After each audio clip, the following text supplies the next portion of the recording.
Hello, folks. This is Creative Thoughts. I'm going to put out my Creative Thoughts videos a little bit more sooner, where we sit down and we talk about things that are on our minds, things that are on my mind when it comes to business and stuff like that. And today I kind of want to talk about coming back to the office, working with people, collaboration. Do we need an office? Can we not hot desk anywhere else? Can we not use any other platforms? And I'm in the kitchen where I'm doing this this Creative Thoughts recording from, is also where I do reading from, thinking from, eating and drinking. The kitchen is just about as important as a living room, because you can work in the kitchen. Okay, joking aside, I'm sitting by the biscuit cupboard in the fridge. But in actual fact, the kitchen is where you can work from, because you can comfortably work. The desk in the office isn't really a comfortable height for me to work at for long periods of time. But then I know when I'm in there, I know exactly what I'm doing in there.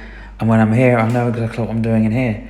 And I tend to do a lot more reading and thinking in preparation from the kitchen. It's strange because we've extended the office, but we don't extend that much. We've kept it to 2 rooms. We work from 2 rooms. You can do a lot from 2 rooms. We have 3 rooms if you classify the toilet, but if you just break it down to 2 rooms, and you'll see on my room tour, okay, I might have shown off my extra little bit of space that I have for storage and things, which I think is very important. But, about clutter freeing everything. So here's where I'm doing my Creative Thoughts. And the office, do we need to have it? Could we not just hot desk from anywhere? I noticed we had a meeting yesterday. I wasn't involved in it because I rushed off home. But we had an informal meeting, and one of the questions that was raised in it was, do we need to work in an office? Can we not work?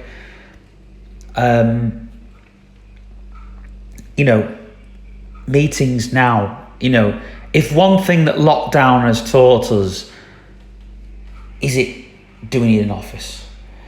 More, I think we should be asking ourselves, do we need the cloud? Do we need a laptop? Do we need a computer? I was talking to somebody yesterday and I said, your office space, what do you use in it? And they said about how many laptops and desktops they had. We talked at length about it. And I said, you know what, the thing is, the solution to an office is to collaborate, to have a collaboration space. The office should be where you have a phone number, and an email address probably, so people can reach you, or a postal address, so people can reach you. So the office is where you deal with data, letters, posts, whatever, and where you collaborate with projects. Here I've said, we're going to collaborate with, different teams. Project team and marketing team will come to the office to look at a project and to market a project.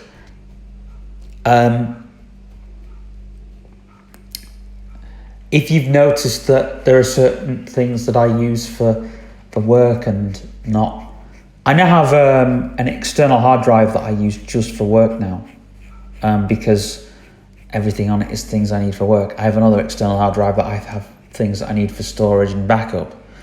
So it's getting sorted, and I'm trying to make it clutter free. So it's the first time that I am decluttering.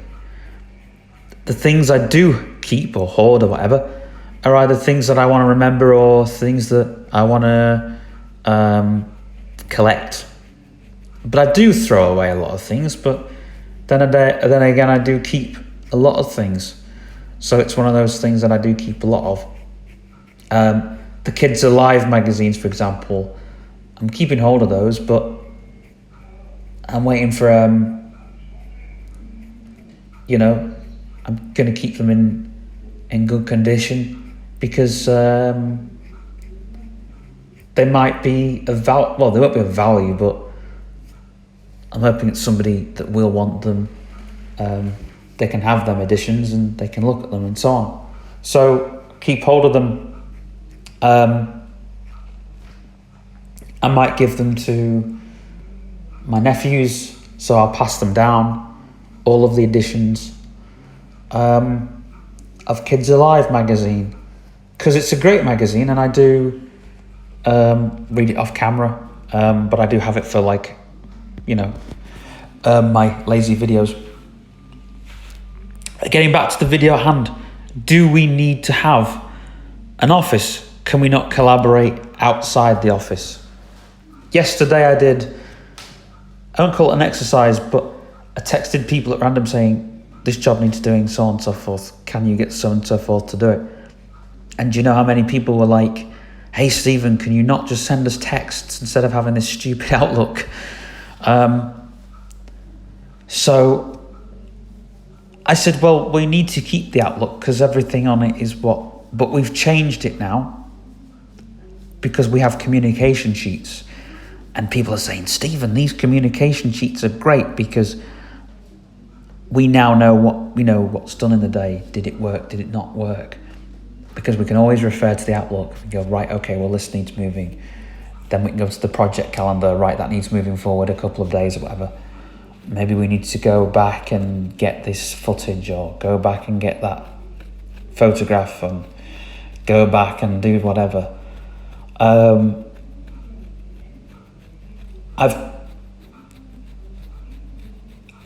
We're doing, in a couple of weeks, we're doing a insurance advert. I think it's for insurance. And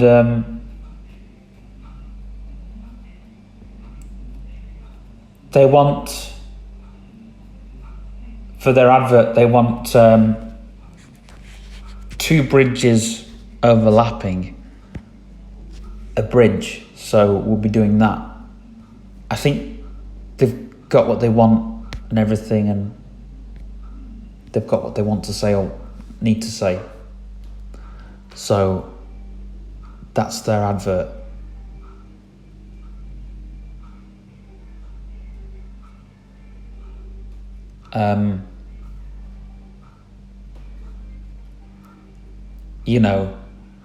And I do everything in Fonto. I put everything together. I give it to my project staff. They do whatever they need to do. And we talk. We talk great length on those projects.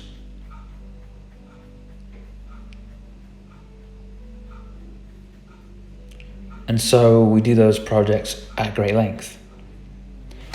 And people are saying, hey, Stephen, it's great that you're talking, from lockdown. Like, I think we've learned through lockdown to work remotely. The year before lockdown, we had such a terrible year because we kept relying on the office. And last year we needed something to teach us, no, you don't need to rely on the office. You need to rely on your team of staff. That's who you need to rely on. And you need to rely on getting things to the customer, and you need to rely on making the money. A lot of people are dissing the internet. A lot of people are dissing online. A lot of people are dissing things like Amazon and things like that. Well, look at social media. Look at the market on there that's grown. I've talked about, I've dissed the algorithm hell of a lot as a user, but as a business owner, I think the algorithm's bloody fantastic when it comes to business, because we can look at the algorithm and we can say, okay, this amount of people like this, that amount of people don't like that. You can judge from the algorithm. You can look at it. The algorithm does the marketing for you. For small businesses, you should be leaning on things that do the work for you, because it's taking that much stress off you. You know, for people that are not into market research, you know, instead of looking into, for example, how many people watch cat videos, you know, 20 people in, well, say 100 people out of 1,000, or 1,000 people out of 100 probably watch cat videos. Cat videos aren't big anymore, so only probably 100 people of those watch cat videos. But there's always a rise and fall of it. It's a bit like Minecraft. You know, there's always a rise and fall of people with Minecraft. But I just wanted to use those examples because they're like the big internet things that happen, and they rise and fall every few months. There'll be a rise in cat videos or a fall in cat videos. And what you need to do is go, right, okay, I'm selling cat products. What should I do? Should I look at these people watch cat videos? Yeah, because I think they're going to buy cat food, I will advertise to those people. So every time they watch a cat video, they'll see an advert pop up for cat food. They might not want to buy it, but at least you're trying to sell that product to them. You know, and it's the same thing. And it's with a lot of things in the market. For example, the horse community. I'm not a horse. I'm a horse lover, but I'm not, you know, I'm different. I like the community that's there. You know, people that have horses have got a fantastic community, but it's finding that niche and finding how that community has been driven. But also, learn from communities, drive your own community, be a community person. Offices don't work anymore. Communities, that's a new thing now. We need to start being community leaders. We need to start leading our community. Let's look at what people are into. If they're not into that sort of thing, look at their interests. Look at their interests. Look at how are you going to drive them there? How are you going to bring them to the fold? And, you know, show that love to those people, because you want to bring a community, you want to have community. They don't have to be a horse lover or a dog lover or whatever, but if you want to involve people in what you do, then you have to look at their interests, their hobbies, and make friends with them, do whatever you have to do. I know a lot of people say the befriending way is unprofessional, but you draw a line around the professionality. You know, you have to do what's called schmoozing. You've got to shake hands with people. You've got to go to the people you know, and that's the way it works. You know, it might find that you're out with some friends having a drink, and all of a sudden, one of the people in your group of friends might be a customer or might want to work with you. It happens, but you wouldn't know unless you got talking to them about something. You know, it might be that they have, I don't know, maybe you're selling hair products and one of your friends knows somebody who knows somebody else. So maybe you go, oh, right, okay. But you wouldn't know unless you made conversation with them about it. Or they made conversation with you, and then you sort of bring it into the conversation. Oh, well, I've got this happening. Maybe, you know, think the way you can get traffic is through word of mouth. It's the best way, because you're going to get more people that way, because they're going to go and tell their friends. They're going to go back to their flock and they're going to go, oh, do you know, he's got this new thing going on. And if you're good, right, if you're fantastic, they'll go back and they'll say, this person was brilliant. In fact, they're giving 5 people that they know discount. So here's the discount code. And, you know, little things like that. Or maybe that person has helped them out in a real time of need.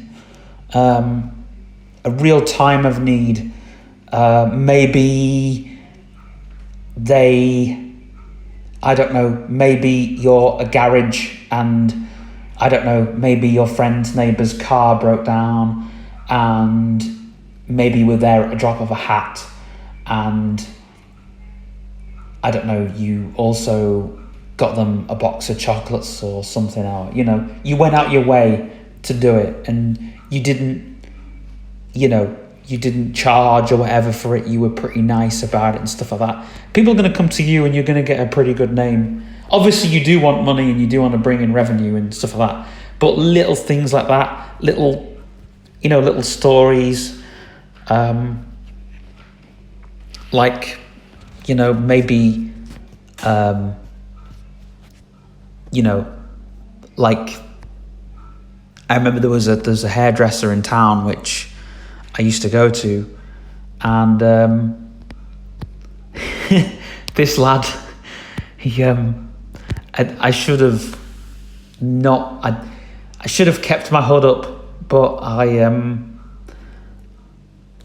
didn't want to keep my hood up because, one, I didn't, you know, if you have your hood up somewhere, it's like, I don't know, people see it as aggressive, don't they? And two, I was indoors, and I've learned that, you know, don't really have your hood up indoors. So I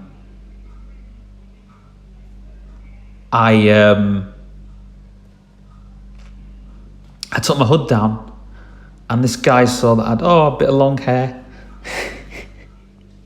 So I got a free haircut. But we did sort him out. I think we got him a box of chocolates or something. But I think it's little things like that, you know. Also, if you look after your customers, you know, if you know someone's got a disability, and you come in and you say, here, sir,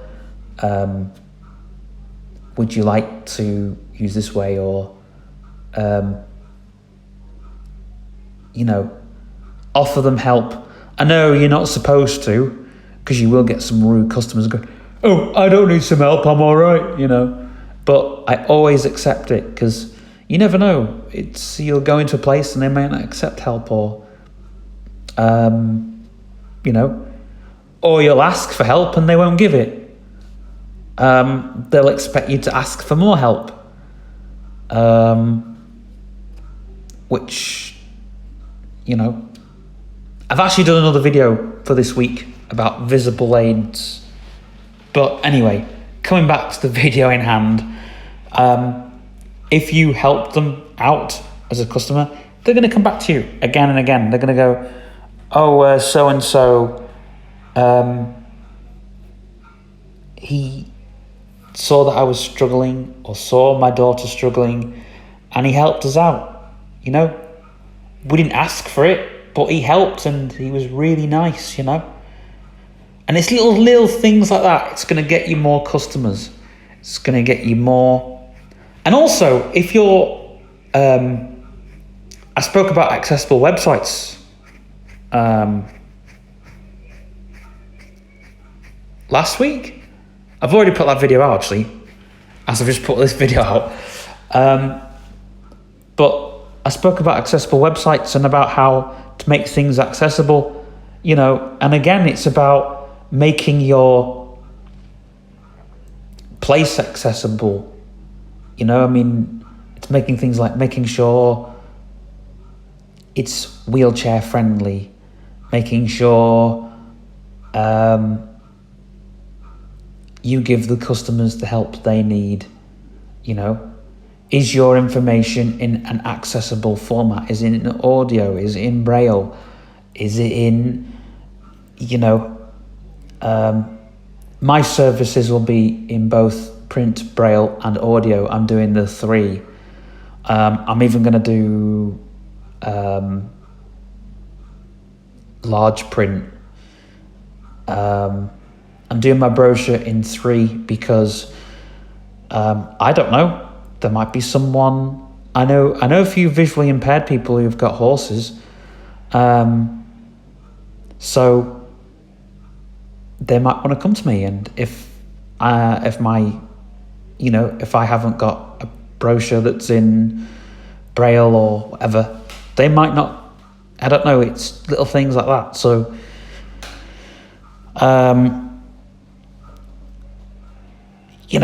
whatever. But I also do. I've also thought on accessible formats for other things as well, like my Mind of a Burger. I'm doing a newsletter pretty soon for that, and that'll be done in print, Braille, and easy read format. I'm not doing an audio version because the podcast's audio, so really it'd be pointless me doing the newsletter in an audio format because they can just go to the podcast. But I might do, it depends how good the podcast is, but I might be doing, I'm going to look into doing a phone group as well for the Mind of a Burger, so people can come in and set up a phone group. I might do the occasional Zoom. Oh, I hate Zoom. I might do a Google Groups meeting, actually, a Google Hangouts meeting at some point for that, because I can do sort of a group environment for people who need that bit of support and need to learn about things and learn from each other as well. I'm hoping that we can all learn from each other. That's a thing in itself. And that's why group therapy is really, really good. So anyway, back to the office, back to Ball and McInhill Productions, back to the advertisement company. Let's not deviate from it. The office seems to be a thing where we can collaborate with other people, but it's not something we actually need. If we're working on something ourselves, can we take that project on a laptop? I actually took my work with me yesterday because I just thought, as an exercise as well, can I take the work with me? Yes, I can. And, things are getting done so much quicker.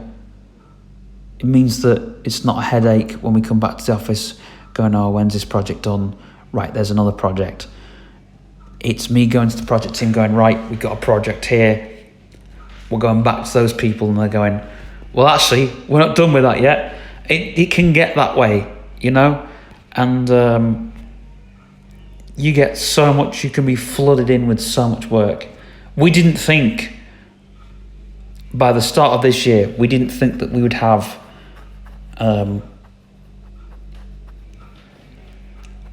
tons and tons of work. But anyway, as it happens. One notification. Mic trigger. Mic lock. Finish recording.